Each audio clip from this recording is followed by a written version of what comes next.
Hello dear students, ये class 10 का question number 3 है। ठीक है, एक्सरसाइज नंबर 7.1 का क्वेश्चन नंबर 3। इसमें कह रहे हैं डिटरमाइन इफ पॉइंट, ये तीन जो पॉइंट दिए हैं इसका नाम रख लेते हैं ए, बी और सी। ठीक है, तो ये बोल रहे हैं कि determine if the point A, B, C are collinear. सबसे पहले समझो कोलिनियर पॉइंट क्या होते हैं। कोलिनियर का मतलब है कि ये जो तीन पॉइंट दिए हैं, मान लेते हैं ए, बी और सी, इन तीनों पॉइंट को जब हम एक सीधी लाइन से मिलाएंगे तो ये तीनों एक ही लाइन के ऊपर पॉइंट मिल रहे हों। ठीक है, जैसे सपोज मान लो कि हमारे पास तीन पॉइंट ऐसे दिए हैं।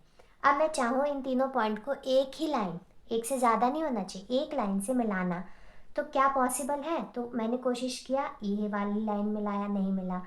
ऐसे इस लाइन को मिलाने की कोशिश की, ये भी नहीं मिली, और ऐसे यहाँ मिलाया तो ये भी नहीं मिला। मतलब कोई ना कोई पॉइंट छूट ही जा रहा है। इसका मतलब ये कोलिनियर नहीं है। कोलिनियर होने के लिए क्या है कि तीनों को एक ही लाइन पे होना चाहिए। तो ऐसे ही हमें ये बोल रहे हैं कि ये जो तीनों पॉइंट है इसको आपको बताना है कि तीनों एक ही पॉइंट, मतलब एक ही लाइन पे तीनों पॉइंट है या नहीं। ठीक है, उसको बताने के लिए हमें क्या करना है, तीन पॉइंट मान लेने हैं। सपोज यही वाले ले लेते हैं। ठीक है, ए, बी, सी यहाँ ले लेते हैं अच्छे से, ए, बी और सी। ए का नाम क्या है, 1,5, 2,3 और इसका क्या है -2,-11। ठीक है, इसका नाम ए, ये बी और ये सी। अगर ये तीनों एक ही लाइन पे होते, अगर ये तीनों एक ही लाइन पे होते तो हमारा ये वाला और ये वाला पार्ट मिलके एक लंबी सी लाइन बनाता।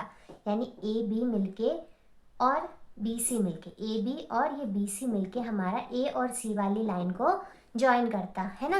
यानी ए, बी प्लस बी, सी हमारा किसके इक्वल आना चाहिए, सी के इक्वल आना चाहिए। अगर ये आता है तो हमारा कोलिनियर है, और अगर नहीं आता तो कोलिनियर नहीं है। चलो हम इसको निकालते, कैसे निकालेंगे, हम वही डिस्टेंस फार्मूला लगाएंगे। डिस्टेंस फार्मूला क्या होता है हमारा, √x2 माइनस x1 इस पे whole square plus y2 minus y1 इस पे होल स्क्वायर। ठीक है, सबसे पहले हम निकाल लेते हैं ए बी। ए बी बताने के लिए हमारे पास ये दोनों पॉइंट है, ए और बी।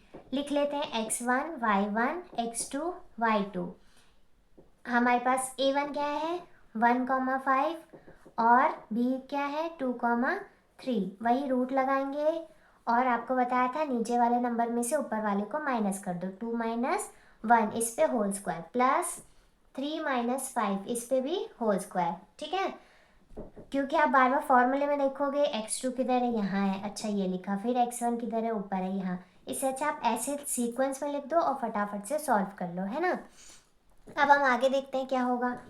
2 में से 1 गए तो 1 बचेगा, इस पे होल स्क्वायर प्लस 3 में से 5 जा नहीं सकता तो 5 में से 3 माइनस कर दो, साइन बड़े का लगा दो, लगा दिया। ठीक है, इसको सॉल्व करेंगे। 1 का स्क्वायर क्या होता है, 1 ही होता है, और 2 का स्क्वायर 2 2 जा 4 प्लस का 4, क्योंकि माइनस माइनस प्लस, तो हमारा ये आंसर कितना है, √5 आया। चलो ठीक है, हमारा ये √5 आया। अब दूसरा देख लेते हैं बी और सी। बी सी निकालने के लिए हम क्या करेंगे, वही बी सी निकालेंगे। हम पहले लिखेंगे बी वाला पॉइंट, कौन सा 2,3, और फिर सी वाला पॉइंट लिखेंगे -2, -11 लिख दिया। उसके बाद लगाएंगे अंडर रूट। ठीक है, अंडर रूट लगा दिया। अब वही करना है हमें, -2 प्लस -11 -3 इस पे भी होल स्क्वायर।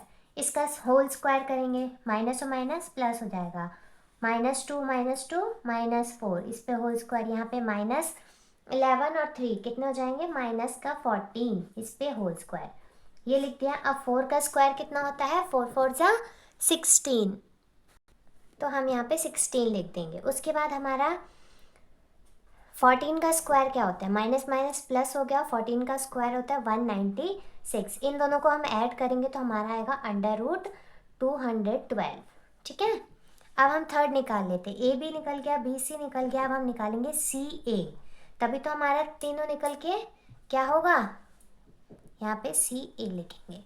सी ए निकालेंगे, कैसे निकलेगा, सबसे पहले हम सी वाला पॉइंट लिख लेते हैं -2, -11, और ए वाला पॉइंट लिख लेते हैं 1,5। अब वही रूट लगाएंगे, नीचे वाला नंबर लिखेंगे हमारा 1 माइनस, फिर -2 इस पे होल स्क्वायर प्लस यहाँ पे लिखेंगे 5 माइनस -11 इस पे भी होल स्क्वायर, लिख दिया। अब इसको सॉल्व कर लो, माइनस माइनस प्लस हो जाएगा, तो यहाँ पे कितने आ जाएंगे 3, इस पे होल स्क्वायर प्लस ये देखो माइनस माइनस प्लस, तो ये कितना है हमारे पास 11 और ये 5 16, इस पे भी होल स्क्वायर, दोनों प्लस का हो गया है ना। 3 3 जा 9 और 16 का स्क्वायर कितना होता है 256, लिख दिया 256 और हमारे पास 9, इनको ऐड कर लेंगे तो हमारा कितना आंसर आएगा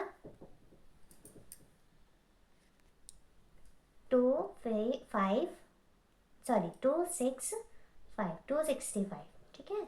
तो देखो चलो यहाँ लिख लेते हैं, ये हो गया हमारे तीनों। अब हमारा रूल क्या था कि A B plus B C बराबर होना चाहिए सी ए के, है ना। लेकिन ये जो कंडीशन है वो हमारी इक्वल नहीं बैठ रही, so A B plus B C is not equal to C A. अगर हमारा तीनों इक्वल नहीं आ रहा है, इसका मतलब देखो यहाँ पे कितना √5 है और इसको इन दोनों को सॉल्व करने पे 256 तो कहीं नहीं आएगा, है ना। इसका मतलब ये जो तीनों लाइन है, तीनों पॉइंट है ए बी सी, वो क्या है हमारा कोलिनियर पॉइंट नहीं है, ठीक है। अब हम क्वेश्चन नंबर 4 देखेंगे। इसमें बोल रहे चेक करना है हमको, क्या चेक करना है कि ए बी सी 3 पॉइंट दिया है ना। ये जो है हमारे vertices of an isosceles triangle. सबसे पहले समझो आइसोस्केलस ट्रायंगल क्या होता है। आइसोस्केलस ट्रायंगल का मतलब है कि कोई भी ट्रायंगल जिसकी दो साइड हमारी इक्वल हो, सपोज कर लेते हो ये दोनों अगर हमारी इक्वल है तो ये हमारा आइसोस्केलस ट्रायंगल है। अगर ये दोनों या कोई सा भी दो हो सकता है, ये दोनों हो सकते हैं, ये दोनों हो सकते हैं, या ये दोनों हो सकते हैं, कोई भी दो साइड अगर हमारे इक्वल होते हैं तो वो हमारे आइसोस्केलस ट्रायंगल है। तो ये जो 3 पॉइंट दिए हैं तो क्या ये आइसोस्केलस ट्रायंगल के हैं। तो इसको फाइंड करने के लिए हमें निकालना पड़ेगा कि ए बी बी सी और सी ए, ठीक है। तीनों को फाइंड करना है और इसमें से चेक करना है कि क्या कोई दो पॉइंट हमारे क्या आ रहे हैं, इक्वल आ रहे हैं। अगर कोई भी दो पॉइंट हमारे इक्वल होंगे तो हमारा क्या है, ये आइसोस्केलस ट्रायंगल है। तो सपोज हम पहले निकाल लेते हैं ए बी। ए बी निकालने के लिए हमें क्या करना पड़ेगा, ए और बी वाले पॉइंट लिखने हैं, जैसे कि 5, -2 और यहाँ पे क्या लिखेंगे 6, 4 लिख दिया। अब आपको लगाना है रूट, लगा दिया। अब आपको मैंने फॉर्मूला बताया था क्या होता है, x2 - x1 इस पे whole square plus y2 - y1 इस पे होल स्क्वायर और √b, ये होता है ना फॉर्मूला। तो फॉर्मूला लिख दो, लेकिन सॉल्व इस तरीके से करोगे तो जल्दी सॉल्व होगा। 6 - 5 इस पे होल स्क्वायर प्लस 4 - -2 इस पे होल स्क्वायर लिख दिया। अब इसको सॉल्व कर लेंगे, ये कितना आएगा 1, इस पे whole square plus minus minus plus हो जाएगा, ये हमारा कितना बन जाएगा 4 और 2 6 इस पे होल स्क्वायर, 1 तो 1 ही रहेगा और इसको करेंगे सॉल्व तो 6 6 36 यानी √37 आ गया, ठीक है। ए भी हमारा √37 निकला, ओके। अब हम निकालेंगे बी और सी। बी पॉइंट कितना है 6, 4 और सी कितना है 7, -2 लिख लेते हैं। चलो बी से निकालने के लिए हमें क्या करना है 6, 4 और 7, -2 लेना है। तो हम लगाएंगे रूट और रूट लगाने के बाद क्या करना है, नीचे वाला नंबर 7 - 6 इस पे होल स्क्वायर करेंगे प्लस -2 - 4 इस पे भी होल स्क्वायर करेंगे, कर दिया। अब सॉल्व कर लो, 7 में से 6 गए तो हमारे पास 1 बचा और माइनस माइनस माइनस क्या हो जाते हैं, माइनस और माइनस प्लस हो जाएगा, दोनों ऐड होगा और सॉल्व होने पे हमारा क्या हो गया 6 6 36, तो ऐड करेंगे तो हमारा कितना आएगा √37। 1 का स्क्वायर 1 1 1 और 6 का स्क्वायर 36, तो हमारा 37 आया। देखो तो ये भी हमारा 37 निकला, लेकिन दो तो निकल गए। अगर ये तीसरा भी निकल गया तब क्या हमारा आइसोस्केलस होगा, नहीं। 3 हो जाते हैं तो हमारे तीनों साइड हो जाएंगे, तो हमारा आइसोस्केलस नहीं होगा, 2 पॉइंट ही होने चाहिए। तीसरा हमें अलग निकालना ही पड़ेगा आइसोस्केलस प्रूफ करने के लिए। चलो अब हम निकालेंगे सी ए निकालने के लिए हम पहले सी वाला पॉइंट लिख लेते हैं 7, -2 और ए क्या है हमारा, ए की वैल्यू कितनी है 5, -2 लिख दिया। अब हम क्या करेंगे सॉल्व करेंगे, सिंपल सा। यहाँ पे हमारा क्या है 5 - 7 इस पे होल स्क्वायर प्लस -2 -2 इस पे भी होल स्क्वायर।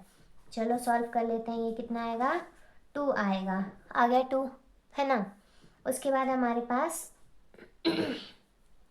माइनस माइनस, ये तो 2 रहेगा, ये वाला हमारा प्लस हो गया। देखो एक माइनस का एक प्लस का, तो हमारा ये 0 हो गया। लेकिन ये तो नहीं हुआ ना, इसको तो हमें सॉल्व करना ही है।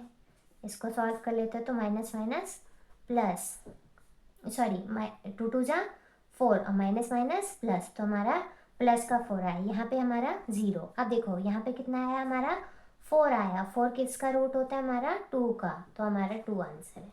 तो हमारे पास देखो दो कौन सी वैल्यूज आई है, एक आया √37 और 2। तो हमारा ये आइसोस्केलस ट्रायंगल है। तो हम क्या बोलेंगे, point ABC are the vertices of an isosceles triangle. क्या बोलेंगे, लिख दूँ, चलो लिख देते हैं यहाँ पे, point A, B and C are the vertices of an isosceles triangle।